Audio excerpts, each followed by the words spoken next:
नमस्कार.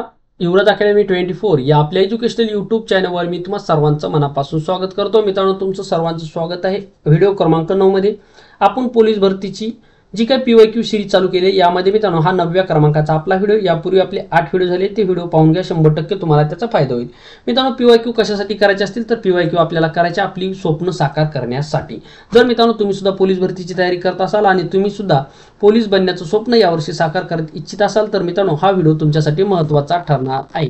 संपूर्ण व्हिडिओ जे असणार आहेत मित्रांनो हे पोलीस भरतीचे PYQ असणार आहेत आणि PYQ मित्रांनो तुम्हाला तुमची पोस्ट मिळवून देणार आहेत. हे लक्षात ठेवा.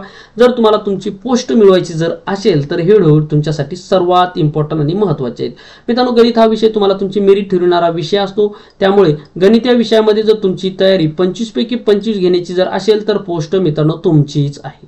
पोस्ट कोणाची आहे? तुमचीच आहे. मग ही पोस्ट जर तुमची करायची जर असेल तर यासाठी तुम्हाला करावं लागतील PYQ. तुम्हाला काय करावं लागतील? PYQ. आणि PYच्या अनुषंगाने आगामी काळामध्ये होणाऱ्या परीक्षेमध्ये कशा स्वरूपाचे प्रश्न विचारले जातील हा झाला मित्रांनो तुमचा दूरदृष्टिकोन. हा दूरदृष्टिकोन तुमचा विकसित झाला की मित्रांनो तुम्हाला तुमची वर्दी, तुम्हाला तुमची पोस्ट मिळून जाईल. आणि हीच पोस्ट मित्रांनो तुम्हाला मिळण्यासाठी आपण या ठिकाणी तुमच्या यशामध्ये थोडासा खारीचा वाटा आपला सुद्धा असावा. तुमच्या प्रयत्नांना यश यावं आणि त्या यशामध्ये मित्रांनो या ठिकाणी कशा स्वरूपाचे प्रश्न तुम्हाला विचारले जातील, जे प्रश्न मित्रांनो तुम्हाला तुमचं यश मिळवून देतील, त्यासाठी मित्रांनो आपण ही सिरीज चालू केलेली. ही सिरीज आहे मित्रांनो आपल्या या ठिकाणी खाकी वर्दी स्वप्न करणाऱ्या या ठिकाणी विद्यार्थी मित्र मैत्रिणींची. तर चला आता आपण आपल्या सुंदरशा प्रवासाला सुरुवात करूया आणि आपली खाकी वर्दी पूर्ण करण्यासाठी यशाच्या दिशेने पहिलं पाऊल या ठिकाणी टाकूयात. तर पहा मित्रांनो, आपली जी काही स्वप्न आहेत ही स्वप्न जर साकार करायची असतील तर मित्रांनो आपल्याला मेहनत करणं गरजेचं आहे. ज्यावेळेस मित्रांनो शांततेच्या काळामध्ये तुम्ही मेहनत कराल तर नंतर मित्रांनो युद्धाच्या काळामध्ये आपल्याला आपलं रक्त सांडण्याची आवश्यकता भासत नाही. त्यामुळे मित्रांनो जर तुम्हाला या ठिकाणी यशस्वी व्हायचं असेल तर मित्रांनो जिंदगीमध्ये फक्त एकदाच मेहनत करा. तुमची संपूर्ण आयुष्य हे खूप सुंदर जाईल. त्यामुळे मित्रांनो जर तुम्ही सुद्धा स्वप्न साकार करण्यासाठी जर धडपड करत असाल तर मित्रांनो तुमच्यासाठी बेस्ट ऑफ लक. तुम्हाला मित्रांनो खूप खूप शुभेच्छा. चांगल्या प्रकारे अभ्यास करा, यश हे तुम्हाला मिळून जाईल. तर पहा, आजच्या व्हिडिओमधला आपला पहिला प्रश्न आहे. पहिला प्रश्न आपल्याला काय म्हणतो? हा प्रश्न कुठं विचारलेला आहे तर हा प्रश्न विचारलेला आहे मित्रांनो या ठिकाणी सिंधुदुर्ग पोलीस भरती यामध्ये विचारलेला प्रश्न असा आहे. पहा, एक टेबल 1200 रुपयाला विकल्यामुळे 20% काय झाला? नफा झाला. नफा म्हणजे काय असतं मित्रांनो? नफा म्हणजे या ठिकाणी आपल्याला जास्त पैसे मिळतात. म्हणजे जी काय खरेदी किंमत आहे आपली, म्हणजे त्या ठिकाणी आपण जर 100 रुपयाला एखादी वस्तू विकत घेतली ती 120 रुपयाला विकली म्हणजे आपल्याला 20% काय झाला? नफा झाला. म्हणजे 20 रुपये काय झाला मित्रांनो? नफा झाला. म्हणजे खरेदी किमतीपेक्षा विक्री किंमत जर जास्त असेल तर त्या ठिकाणी नफा होतो आणि खरेदी किमतीपेक्षा विक्री किंमत जर कमी असेल त्यावेळेस काय होतो? तोटा होतो. जसं की जर आपण या ठिकाणी एक मोबाईल 10,000 रुपयाला घेतला आणि काही कारणास्तव आपण तो 8,000 रुपयाला विकला म्हणजे आपल्याला किती तोटा झाला रे? 10,000 रुपयाची वस्तू घेतली, 8,000 रुपयाला विकली, 2,000 रुपये आपल्याला काय झाला? तोटा झाला. आणि जर 10,000 रुपयाचा मोबाईल घेतला, 12,000 रुपयाला विकला तर काय झालं? त्यावेळेस आपल्याला काय झालं? नफा झाला. हे तुम्हाला एवढे कन्सेप्ट म्हणजे हे बेसिक कन्सेप्ट तुम्हाला माहित असेल आणि बेसिक कन्सेप्ट जर तुम्हाला जर माहित नसेल तर मित्रांनो आपली बॅच आहे ती बॅच सुद्धा तुम्ही जॉईन करू शकता. आशा करतो ही बेसिक कन्सेप्ट तुमची माहितच असली पाहिजे. ठीक आहे. तर पहा, एक टेबल 1200 रुपयाला विकल्यामुळे शेकडा 20% नफा झाला. तर टेबलाची खरेदी किंमत किती? खरेदी किंमत कधी सुद्धा 100% असते. हे लक्षात ठेवा. खरेदी किंमत कधी सुद्धा काय असते मित्रांनो? 100%. थांबा एक मिनिट, पेनची जी काही लहान करतो, साईज थोडीशी जास्त झाली. हा ठीक आहे. तर पहा आता पहा, कोणती खरेदी किंमत कशी असते मित्रांनो? 100% असते. कशी असते मित्रांनो? कोणती खरेदी किंमत कशी असते? 100% असते. कशी असते? 100% असते. हे लक्षात ठेवायचं. मग खरेदी किंमत 100% आणि काय म्हणते त्या ठिकाणी 100% असल्याच्या नंतर काय म्हणते? 20% काय झाला? नफा झाला. म्हणजे एक वस्तू जर तुम्ही 100 रुपयाला घेतली, ही वस्तू जर उदाहरणार्थ मी कोणती एक वस्तू उदाहरणार्थ मी पेन हा 100 रुपयाला घेतला आणि मी तो कितला विकला मित्रांनो? 20% नफा घ्यायचा असेल तर मी काय करणार? याला 20 रुपये एक्स्ट्रा घेऊन विकणार. म्हणजे 100 रुपयावर मी किती? 120 रुपये कमवत आहे. किती? 120 रुपये कमवते. आता पहा, एक टेबल 1200 रुपयाला विकल्यामुळे आता या ठिकाणी जो काही टेबल आहे तो किती? 1200 रुपयाला विकला, त्यावेळेस 20% नफा झाला. 20% म्हणजे खरेदी किंमत किती? 100 आणि 20% नफा झाला म्हणजे 120 ला झाली ती. आता ज्यावेळेस ती 120 ला झाली त्यावेळेस किती झालं मित्रांनो? या ठिकाणी त्यावेळेस किती? 1200 रुपयाला विकली. पहा, 120 म्हणजेच मित्रांनो 1200 रुपये. 120 म्हणजे 1200 रुपये, तर 100% बरोबर किती पहा. जर हे 1200 मी 100च्या खाली जर लिहिले तर हे आपलं चुकून जाईल. पहा मी काय म्हणतो लक्षात द्या. खरेदी किंमत किती आपली 100 रुपये. आता आपण काय केलं, ती 1200 रुपयाला विकल्यामुळे आपल्याला नफा किती होते 20%. म्हणजे 100 रुपयाच्या वस्तूवर आपण 20 रुपये जास्त घेतो म्हणून 120 झाला. आता 120 केव्हा झाला, ज्यावेळेस ती वस्तू आपण 1200 रुपयाला विकली तेव्हा 120 झाला. हे समजणं गरजेचं आहे. नाहीतर तुम्ही जर या ठिकाणी 100च्या खाली 1200 रुपये जर लिहिले तर मित्रांनो घोटाळा झाला आणि आपला इथं मार्क गेला. हे लक्षात ठेवा, घोटाळा होऊ द्यायचा नाही. घोटाळा जिथं आपण जास्तीत जास्त घोटाळा केली की मग आपला जीवनाचा घोटाळा होऊन जाणार आहे. लक्षात ठेवा, जर जीवनाचा घोटाळा होऊ द्यायचा जर नसेल तर गणिताचा घोटाळा होऊ देऊ नका. गणिताचा घोटाळा झाला म्हणजे तुमच्या जीवनाचा घोटाळा झाला. ठीक आहे, हे घोटाळा होऊ देऊ नका. ठीक आहे, मग पहा आता या ठिकाणी ही आपल्याला काय काढायची 100 किंमत काढायची. इथली आपल्याला किंमत काढायची. मग याचा तिरपा गुणाकार करायचा झालं, आपलं आन्सर आपल्याला येऊन गेलं. काहीच यामध्ये अवघड नाही. म्हणजेच या ठिकाणी 1200 गुणाकारामध्ये 100 गुणाकारामध्ये 100 आणि छेदामध्ये मित्रांनो या ठिकाणी 120. आपला आन्सर येऊन गेलं. आता पहा 120 या ठिकाणचे 120 आणि या ठिकाणचे 120 कटला, फक्त इथं 0 राहिला म्हणजे इथं झाला 10. कारण की 120 एक 120. नाही तर तुम्ही म्हणाल की सर 120 न डायरेक्ट कशाला काटलं, काय करूयात काही विद्यार्थ्यांना समजणार नाही म्हणून आपण काय करूयात 120 म्हणजे या ठिकाणी 1200 गुणाकारामध्ये 100 गुणाकारामध्ये 100 याच्यामध्ये 120 आहे. मग पहा मित्रांनो छेदामध्ये जेवढे शून्य असतात तेवढे वरचे सुद्धा शून्य कॅन्सल होतात. म्हणून छेदामध्ये एकच शून्य म्हणून वरचा सुद्धा आपल्याला एकच शून्य कॅन्सल करायचा. म्हणजे छेदामधला एक शून्य गेला आणि वरचा एक शून्य गेला. आता किती राहिला मित्रांनो 12 राहिला. परत 120 भागाकारामध्ये 12 12 1 12 इथं सुद्धा 12 दिलेले म्हणून 12 1 12 आणि हा शून्य जसं तसं झाला का मित्रांनो 10 आला ना, आला 10.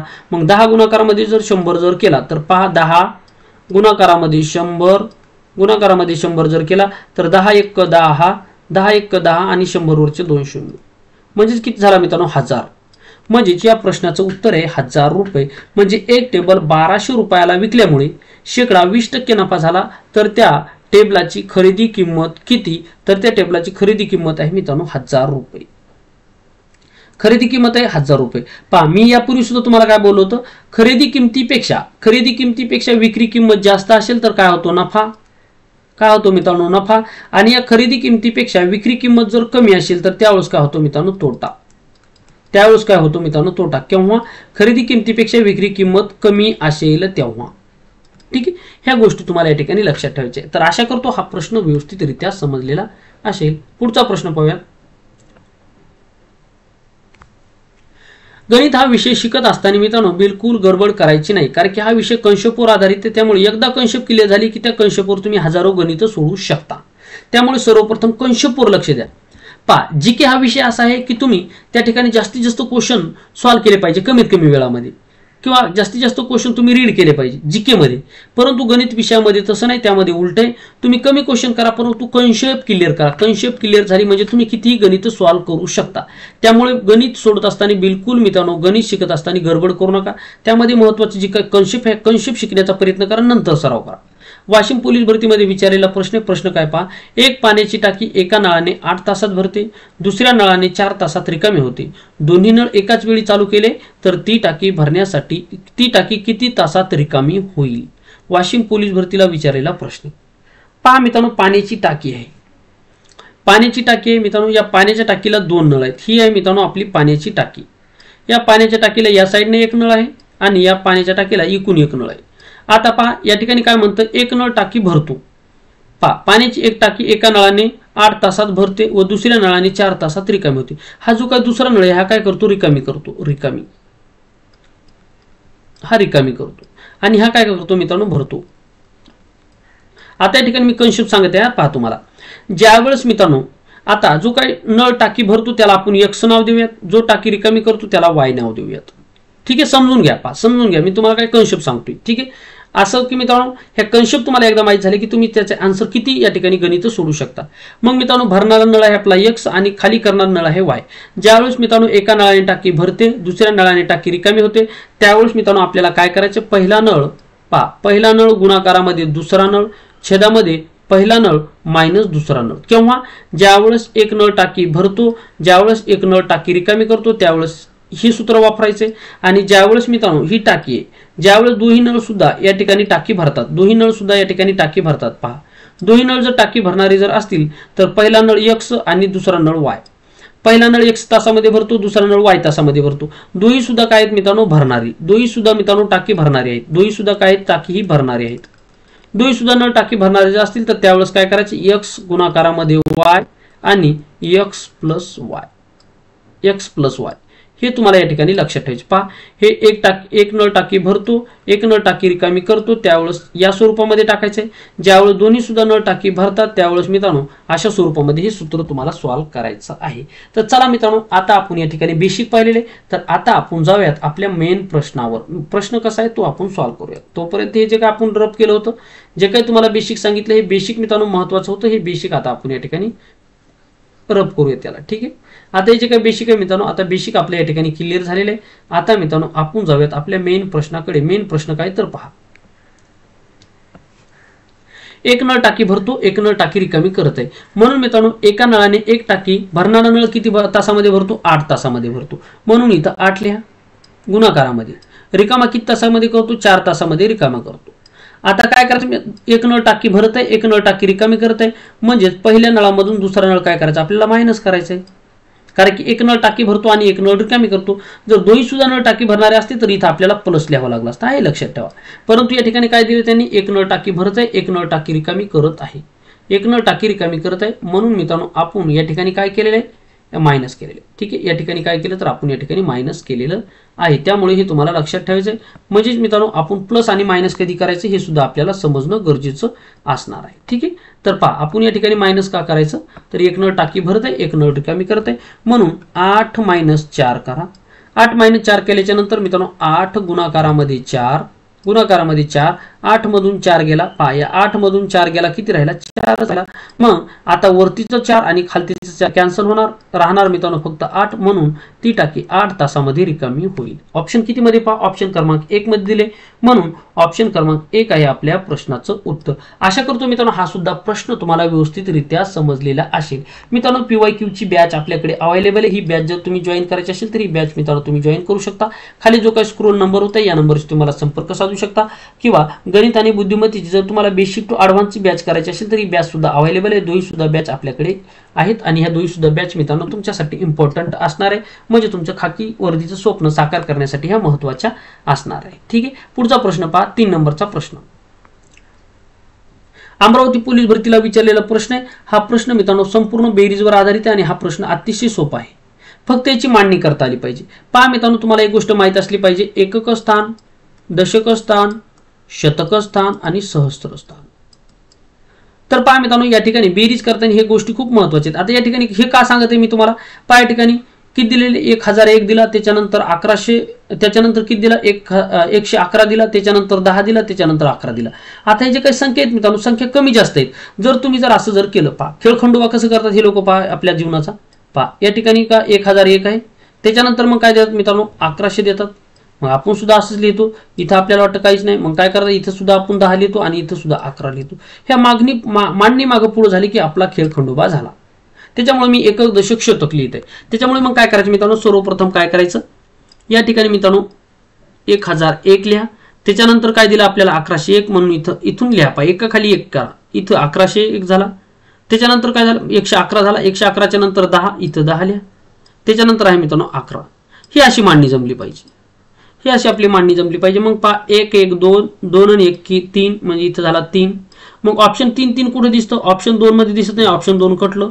त्याच्यानंतर खालच्या ऑप्शन मध्ये दिसते का, पहा खालच्या ऑप्शन मध्ये सुद्धा नाही, चौथा ऑप्शन सुद्धा आपलं कटलं. म्हणजे या 2 ऑप्शन पैकीच आपला आन्सर या ठिकाणी आता असणार आहे. कारण की एकक स्थानी 3 आला आणि हे मात्र ऑप्शन क्रमांक 2 आणि ऑप्शन क्रमांक 4 मध्ये एकक स्थानी 3 नाही. म्हणून या ठिकाणी याचं दुसरा आणि चौथा आन्सर कधीच होणार नाही. त्यामुळे पहिलं आणि तिसरं आन्सर असू शकतं. पुढे पाहता हा 0, हा 1 1 2 3 किती झाला मित्रांनो 3, म्हणजे इथं सुद्धा 3 झाला. आता या ठिकाणी जर पाहिलं तर मित्रांनो पहा 3 3 दोनदा शेवटी कुठे आहेत, फक्त ऑप्शन क्रमांक 1 मध्ये. म्हणून ऑप्शन क्रमांक 1 आहे आपल्या प्रश्नाचं उत्तर. आला आपला आन्सर.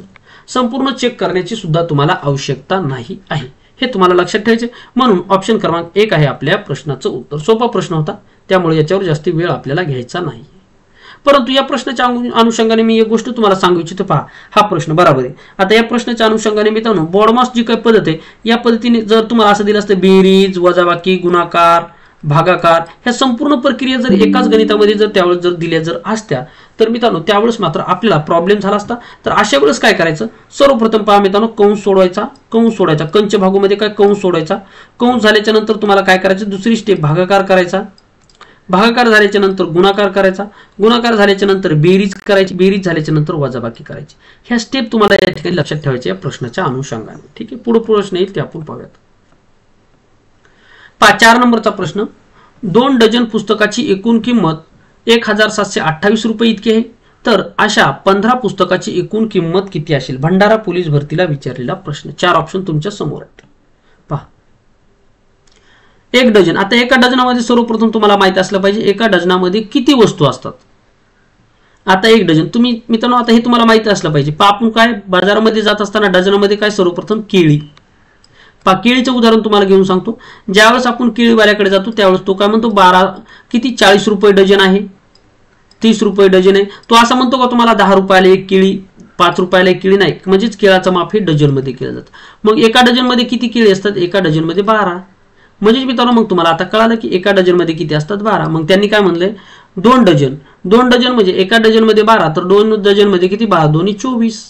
मग हे काय म्हणते पहा, 2 डझन पुस्तकाची किंमत किती रुपये आहे मित्रांनो, 1728 रुपये. म्हणजेच मित्रांनो 24 पुस्तकाची किंमत, 24 पुस्तकाची किंमत किती आहे, 1728 रुपये. 1728 रुपये किती, 24 पुस्तकाची किंमत आहे. मग 24 पुस्तकाची किंमत 1728 रुपये असेल तर एका पुस्तकाची किंमत आता आपण काढू शकतो. बरोबर आहे ना. याला आपण 24 ने भाग देऊयात. 24 ने भाग दिल्याच्या नंतर कितीचा भाग जाईल पहा, 12 ने भाग देऊयात. 24 चा पाढा आपल्याला येत नाही. ठीक आहे, मग 12 ने भाग देऊयात. 12 1 12, 12 दोन्ही 24. मग खाली 12 ने भाग दिला तर वरी सुद्धा 12 ने द्यावं लागेल. 12 1 12. मग 17 मधून 12 गेला किती राहिला, 5 राहिला, झाला 52. मग 12 चोक 48, 12 चोक 48. 52 मधून 48 गेला, 52 मधून 48 गेला, 4 राहिला, झाला 48. मग 12 12 24 12 36, 12 चोक 48, 12 चोक 48, 12 चोक 48. म्हणून मित्रांनो परत इथे 4चा भाग गेला. कितीचा गेला, 4चा भाग गेला. म्हणजेच मित्रांनो या ठिकाणी किती झालं, 144 झालं. आता 144 ला जर आपण 2 न भाग दिला, 144 वरी किती राहिला मित्रांनो, 144 छेदामध्ये आला 2. मग 2 न जर आपण या ठिकाणी 144 ला भाग जर दिला तर कितीचा जाईल मित्रांनो पहा, 2 7 14, 2 दोन्ही 4, कितीचा गेला, 72चा गेला. म्हणजेच मित्रांनो एकाची किंमत किती आहे, 72. एक किंमत किती आहे मित्रांनो, 72. म्हणजेच या ठिकाणी पहा 2 म्हणजे 2 डझनची किंमत किती झाली, आता 2 म्हणजे जी काय 24 होते, हे 24 किती मित्रांनो 2 डझनची. म्हणजे 2 डझनची किंमत किती झाली, 72. म्हणजे एका डझनची किंमत किती असणार, एका डझनची. म्हणजेच आता हे 72 जे आलं ना, हे काय मित्रांनो या 2 डझनचं. म्हणजे याला आपण जर 12 ने जर भाग जर दिला तर कितीचा झाला मित्रांनो, 12 सक्कुम 72. म्हणजेच मित्रांनो 12 सक्कुम 72 हे झालं मित्रांनो 6. किती झालं मित्रांनो, 6. म्हणजेच मित्रांनो एक गोष्ट लक्षात ठेवा, हे जे काय 72 आले, हे 72 आपण जे काय याला 24 ने भाग दिला, याला जे काय 24 ने भाग दिला, तर 24 ने भाग देण्याच्या ऐवजी आपण याला ठिकाणी 12 ने भाग देऊ शकतो. काय 12 ने भाग देऊ शकतो, कारण की 24 हे काय म्हणते 2 डझनची किंमत किती आहे, 2 डझनची किंमत आली इथं 72 रुपये. किती आली, 72 रुपये.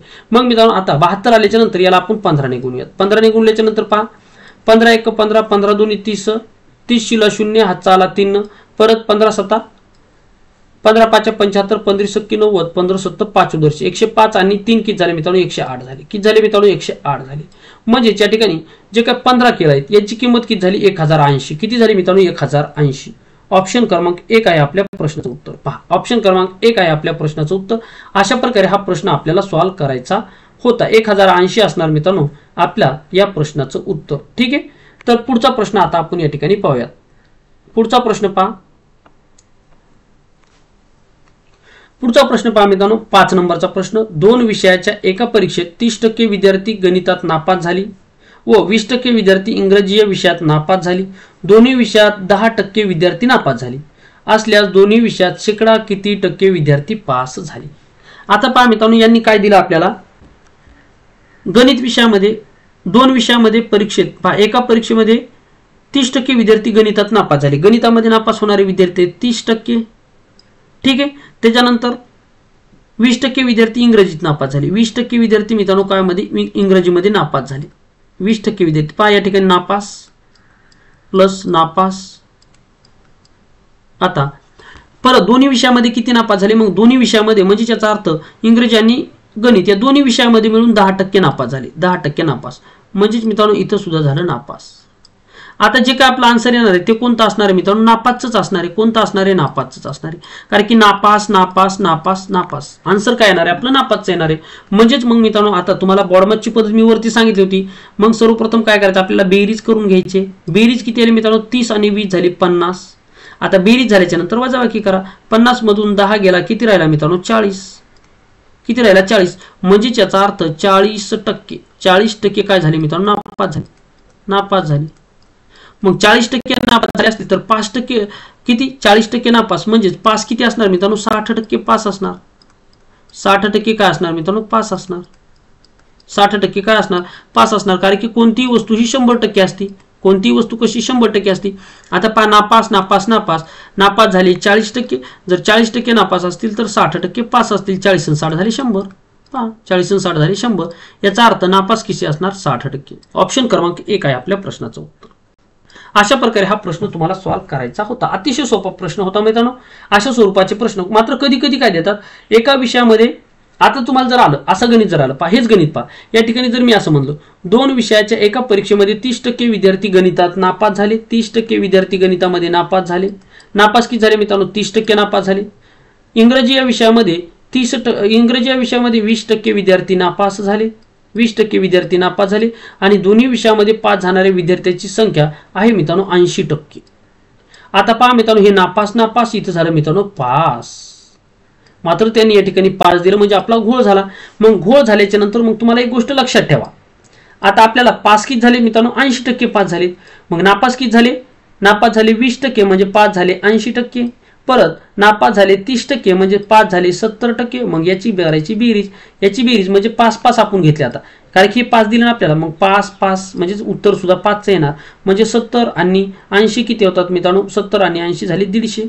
70 80 झाले 150. मग 150 मधून आपण मायनस करायचा. 150 मधून 80 मायनस केला, किती राहिला, 150 मधून मायनस गेला 70. म्हणजे 70% आपलं काय येणार मित्रांनो, या ठिकाणी नापास. नापास पास येणार, सॉरी पास येणार. या ठिकाणी काय येणार, पास येणार. म्हणजे 70% विद्यार्थी पास झाले. म्हणजेच मित्रांनो नापास नापास नापास आन्सर येणार. पास पास पासचा आन्सर येणार. मात्र या ठिकाणी काही ठिकाणी काय देतात, नापास, काही पास देतात, काही नापास, काही पास देतात. ज्यावेळेस नापास पास नापास पास हे 2 शब्द गणितामध्ये आल्याच्या नंतर मित्रांनो, एक तर तुम्ही सर्व विद्यार्थी नापासच करा किंवा सर्व विद्यार्थी पासच करा. दोन्हीपैकी एक आयडिया तुम्हाला जमली पाहिजे. ठीक आहे. अशा स्वरूपामध्ये हा प्रश्न तुम्हाला सॉल्व्ह करायचा होता. ठीक आहे. आता राहिलेले जे काही प्रश्न असणार आहे 6 पासून समोरचे, हे प्रश्न आपण पुढच्या व्हिडिओमध्ये पाहणार आहोत. मित्रांनो आता आपल्या लॅपटॉपची बॅटरी सुद्धा या ठिकाणी कमी झालेली आहे. त्यामुळे मित्रांनो आपण आता राहिलेले जे काही 6च्या पुढचे प्रश्न आहेत ते पुढचे प्रश्न आपण पुढच्या भागामध्ये घेणार आहोत. या ठिकाणी थांबूया. थँक्यू, धन्यवाद, टेक केअर, बाय बाय.